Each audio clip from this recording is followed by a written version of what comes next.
lacagtan la yiraahdo crypto waa lacag cusub oo hadda adduunyada ku soo kordhay waa lacagahaas mudan gudoomiye ma aha dollarka caadiga ah warqada ma dahabkii la yaqeenina ma waxa la yiraahdaa digital currencies la yiraahdo ama cumlaat raqmiya al-cumlaat raqmiya carabiga lagu yiraahdo lacagahaas mudan gudoomiye caalamka hadda ku soo kordheen waxa looga maarmay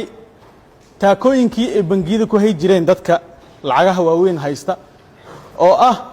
in markaad lacag bangi dhigatid aad isla markii ka heli karin saadarteeda waa lacagta hadda la rajeynaa in loo guuro adduunyada hadda ay u guurto mudan gudoomiye saddex qaabood ayaa lacag looga sameeyaa suuqaas midda koowaad waa investment qofka inuu sameesto maalgelin oo lacagtiisa maal gashto dad badan hadda waxaa jira lacagaha ku haysta bangiyada halka dollar bangiga dhigato 10 sano kadib halka dollar ku yaal laakiin caalamku hadda wuxuu sameeyay investment inaad lacagtaada maal gashato lacaga waxaa jiro oo kriptada ah waxa ugu weyn oo hadda aabo ah ama hooyo ah lacagta la yiraahdo bitcoin 2012 waxay joogtay halka xabo ku dhawaad $1 ay joogtay halka bitcoin macnaha qofkii ka maal gasho lahaa ama soo iibsan lahaa meesha ugu yar aan ka soo qaadna $1 oo 1 xabo ah sanadkan halkii bitcoin wuxuu gaaray $70,000 uu gaaray halka bitcoin wuxuu gaaray $70,000 macnaheedu maxay ka dhigan tahay marka dhowr iyo 10 sano la soo dhaafay lacagtaadii waa gelisay computerka waa isku laabtay waa ka jeesatay maanta 2024 ah waxa haysataa $70 milyan kunkii xabo oo halkii xabo 70,000 waa 70 milyan ma shaqeynin يعني ما ديدين أفر لا ساعة كمبيوتر ما دول فدينين باور ما سي سارنين ما سو سارنين سول مال ما سارين كلية وإنفستمنت إنا سوق مال قشطو مدن قدومي لعجهاس إنفستمنت تيجا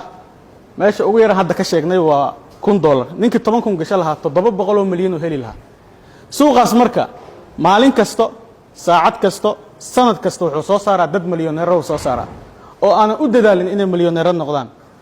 lacagta meeshaas laga sameeyo mudan gudoomiye laga ma sameyn karo apartmentiyo aad dhisatay wixii ka soo galo ma ka sameey kartid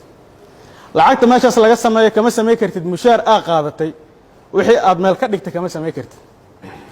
dad badan oo ka faa'iideystaa jiro ayagoo da'dooda yara waalidkooda lacag ka qaatay suuqaas maal gashtay markay 20 sano gaareen ay milyaneer yihiin mudan gudoomiye garsoorayaal maxkamadda sharafta leh wajigaas koowaad waa wajiga investmentiga waa يعني وحيالها كلا أو سوق أو كفي عنها وحيتها هاي حد بنجي مركز تكتب طبعا كن يصير مركز ده بقول كنا ده كوجود طبعا كن يصير ده لو بيركض يصون كله مهلا يا معنا لكن ساعات كست هي دقيقات كست أيها واحد لصو بيحكي كرتا أم لجو صدري كرتا مليون يوحكب بدن أدينا أدري كرتا لجو صدري كرا وأنا أدري كرتا معنا وحكوا علينا إلهي وأنت ملك ليه وحأوبها أنتي إنترنت وحأوبها أنتي كمبيوتر أما تلفون iyo waxa u baahan tahay lacagtaad maal gashanaysa kaliya mudan gudoomiye markaan investmentiga meeshaas ugu baxo wajiga labaad oo suuqan lagu faa'iideysto waxay tahay inuu qofka ka trade forex-ka camal yani suuqa markuu kacana inuu gato markuu soo raqiisoobana iska iibiyo waxa laga yaabaa dadka qaarkood 10,000 20,000 hadba waxay haystaan inay suuqa geliyaan daily trader Allah subax inuu soo kaco qolkiisa jiifku ka soo kaca qolka la ku dhigano computerkiisa bas uu tagaa sidoo u soo xiranaysa inuu nin shaqeyn rabo camala shaqana uma socdo computerku ka dhax shaqeyn rabo macna tobankiisa kunu la galaa suuqa aqoon iyo xirfad ay ku dhisanta suuqaas waxay ku dhisantaa xisaabaad la yiraahdo algorithm ku dhisantaa ma aha gambling ma aha sida wanakasbidka kale laba kooxda weyn ayaa markaas saadaalna inay badinayso meeqa dhacdo marka kooxda yar inay tunto kooxda weyn ee ka badiso gambling way taas macnaha waa baqtiya nasiib tan laka baqtiya nasiib ma waa aqoon ay ku dhisan tahay xirfado la isticmaalo way xirfadaas soo baranay youtube-da ku jiraan ayadoo ingiriis ayadoo carabi ah luqad kasta waa ka helay marka soo baratid suuxi waa soo fariisanay sessionka inuu furma fiirsanay New York London labadaas bangiga laga tareed gareeya marka soo gashid suuqa marka aragtid aqoontaada ay ku tusto in la bay gareenayo waa bay gareen adeegna waa soo iibsanay macnaha waa soo iibsanay marka soo iibsato suuqi uu dhaqaaqa bangiyada caalamka iibsanayo tareenka socda dhinac ka raacay adoo $1 wadati iyo wax ka yar faa'iidadaada markuu ku gaaro marka xaddi waa kala bixay waa iska iibinay farqiga marka faa'iidada waxay tahay intaad gelisay iyo inta uu kacay markii la kala jaro faa'iidada intaas waa diiniyana xaaraan ma aha tusaale ahaan baabuuraa ka soo iibsatay Dubai $5,000 ku soo iibsatay xamara keentay 5,000 ma joogaayo 10,000 laga siinaa markii la kala jaro marka faa'iidada meeshaas ka soo baxaysa waa faa'iidada adiga aan leedahay waa trade waaye waa ina ka yani albayc wa shiraa waa wajiga saddexaad mudan gudoomiye waa wajiga hadda kiiskan loo taagaya waa sarifaad qofka inuu ka sarifo lacagta waxaa jirto dad badan oo malaayiin haysto adduunyada joogo laakiin aan la safri karin aan soo qaadi karin oo xamar la imaan karin lacagta lama ogolo saa darteeda lacagta waa qabanay tusaale ahaan Dubai joogta 1 milyan haysataa lacagta waa qabanay dirham u bedelay dirham marka u bedeshid waxa geynay bangiyada oo USDT dan isticmaalo Binance jiro shirkadaha ugu waaweyn akoonkaaga ku shubanay waxa u baahan tahay kaliya in akoon furato farfaydna uu ku yahay oo KYC-gaaga la yaqaan intaas bas u baahan tahay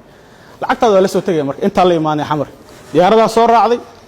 maliyana telefoon ku wadata cid ku baaraysa male cid ku daba socota male cid ku rabtana male dawlad ku daba galeysana ma jirto haddaan transaction maanta 50 kuna sameeyo dawladii daba kacayso dhees 50 kan inta u wadi inta kaaga timid su'aalaas ku weydiinaysa ma jirto marka dad waxa jira marka Soomaaliya aad loo fahmay lacagtaas dad badan oo waxa jira ka ganacsado qofku wuxuu rabaa marka USDT oo ah halka USDT waa $1 u dhigma stable coin Allah ma dhaqaaqdo macnaha halka USDT oo $1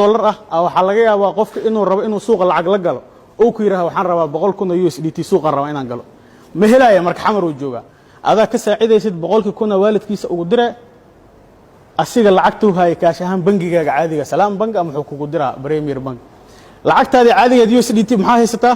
ayadoo caadi ah akoonkaaga kugu jirtaa saasay tahayna waxa saaranay lacag sarifaada oo $2 $100 $3 $4 faa'iidana waa haysataa lacagtaada originalkana waa haysataa